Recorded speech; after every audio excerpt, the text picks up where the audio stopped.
ಅವನ ಮನೇಲಿ ಹೋಗಿ ನಿಲ್ಲೋದು ರಾತ್ರಿ, ಬೆಳಿಗ್ಗೆ ಹೊತ್ಕೊಂಡು ಬರೋದು.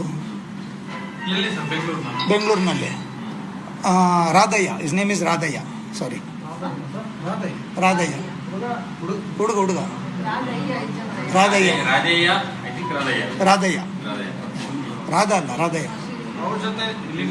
ಇಲ್ಲಿಗಲ್ ರಿಲೇಶನ್ಶಿಪ್ ಇತ್ತು, including other boys. Then she was talking, she was before getting married to my client. ಅವರಿಗೊಂದೇನು ಬಿಸ್ನೆಸ್ ಇದು KSDTಯಲ್ಲಿ HR ಆಗಿದ್ರು, ಅಲ್ಲಿ ಒಂದು ರಿಲೇಷನ್ಶಿಪ್ ಇದ್ದು. ಬಿಕಾಸ್ ಆಲ್ ದೀಸ್ ಈವೆಂಟ್ಸ್ ಏನೇನೋ ಇದೆಯಾ, because it was culminated finally hatredness and end of it ನಾವು ಡಿವೋರ್ಸ್ಗೆ ಅಪ್ಲೈ ಮಾಡಿದ್ವಿ. ಹೌದು, ಎವಿಡೆನ್ಸ್ ಅಲ್ಲ. ಏನಾಗುತ್ತೆ, ಪಿಟಿಷನ್ ಹಾಕುವಾಗ ಇಟ್ಸ್ ಓತ್ ಬಿಕಾಸ್ ಎವಿಡೆನ್ಸ್ ಅಂತ ಹೇಳಿದ್ರೆ ನಾನು ನೋಡಿಲ್ಲ, ನೀವು ನೋಡಿಲ್ಲ, ಯಾರು ನೋಡಲ್ಲ.